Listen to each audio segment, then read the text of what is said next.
Assalamualaikum warahmatullahi wabarakatuh, Sobat Nongkrong Senusantara. Berikut sejarah penamaan Makassar di 5 negara. 1. Kecamatan Makassar di Bangkok, Thailand. Makassar adalah salah satu nama kecamatan di distrik Ratchathewi dan salah satu dari 180 kecamatan di kota Bangkok, ibu kota negara Thailand. Selain itu, sebuah nama persimpangan dan lingkungan di distrik Ratchathewi. Untuk persimpangan itu dibagi menjadi 2 persimpangan terpisah. Satu adalah titik pertemuan dari Raja Prarops Jalan Si Ayutthaya, termasuk Soi Raja Prarops 10 atau Soi Moleng bernama Makassar. Kata Makassar berasal dari Makassar, ibu kota Provinsi Sulawesi Selatan dan suku Makassar atau Kingdom of Goa Talo. Karena tempat inilah orang-orang Makassar tinggal di masa lalu.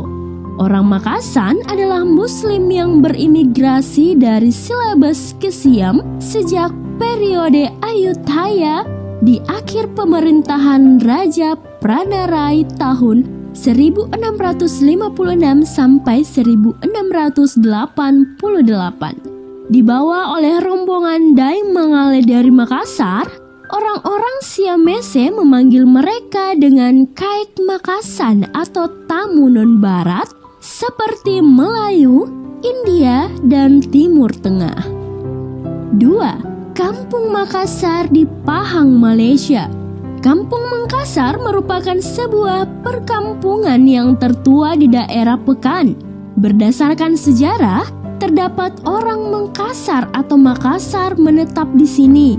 Pada tahun 1722, Tok Uban atau Karaeng Aji bernama Muhammad Naziruddin Daeng Mamutta atau lebih dikenal sebagai Tok Tuan berketurunan suku Makassar telah membuka sebuah kampung yang bernama Mengkasar.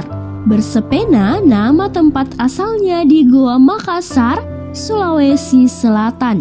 Dari keturunan Mengkasar inilah bermulanya asal-usul keturunan orang kaya Indra Shah Bandar Pahang, yaitu keturunan Tun Abdul Razak. Turunan Sutra Pahang juga telah diperkenalkan oleh Tok Tuan sebagai bukti kehadiran orang-orang Makassar. 3. Kota Pantai Makassar atau Ambeno Timur Leste.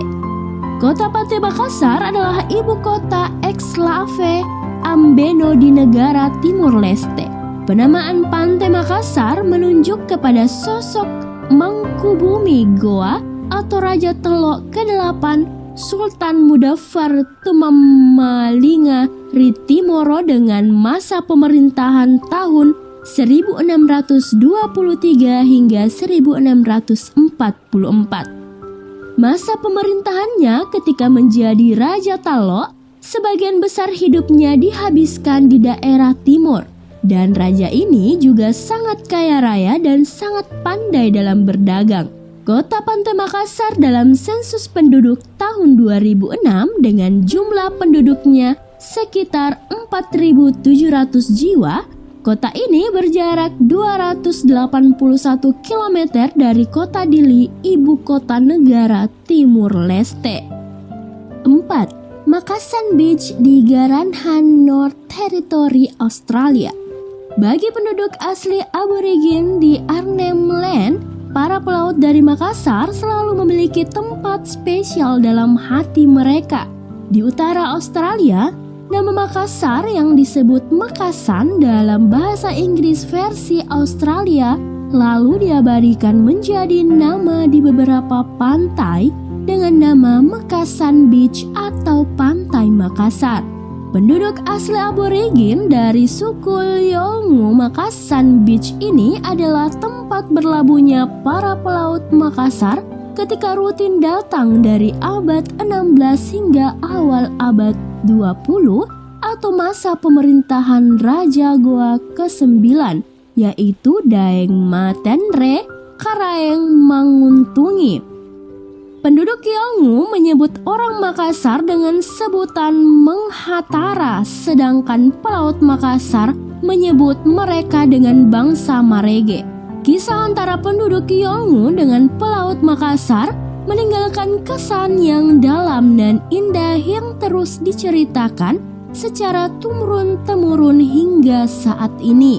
Hingga kini, pemerintah Australia dengan secara resmi mencatat ada sekitar 320 bahasa Yolngu diwariskan oleh pelaut Makassar serta masuknya Islam di negara tersebut berawal dari para pelaut Makassar. 5. Kota Makassar di Western Cape, Afrika Selatan.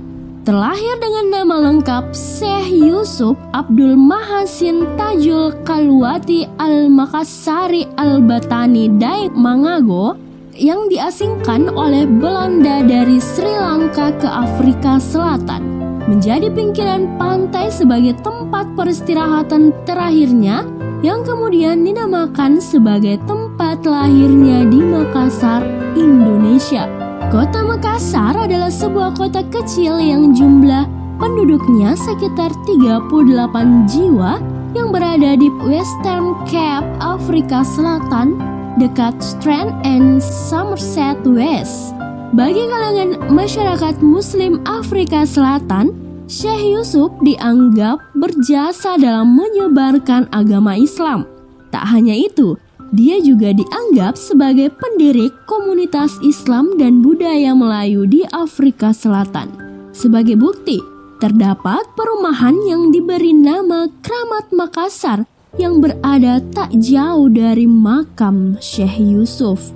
Lokasi itu dihuni sekitar 40 kepala keluarga dan uniknya, sebagian besar warga di sana mengaku memiliki nenek moyang dari Makassar. Ratusan tahun telah berlalu, kini perkawinan campur antar suku telah terjadi di kampung Makassar. Bukan hanya masyarakat Muslim, terdapat pengaruh bahasa Indonesia ke dalam kosakata bahasa sehari-hari di kalangan warga Afrika Selatan. Baiklah teman-teman sahabat nongkrong, cukup sekian video kita kali ini. Terima kasih telah menonton video ini. Semoga kita semua dalam lindungan Allah Subhanahu wa Ta'ala dan dilimpahkan rezeki dan kebahagiaan tiada henti. Jangan lupa like, komen, dan subscribe. See you!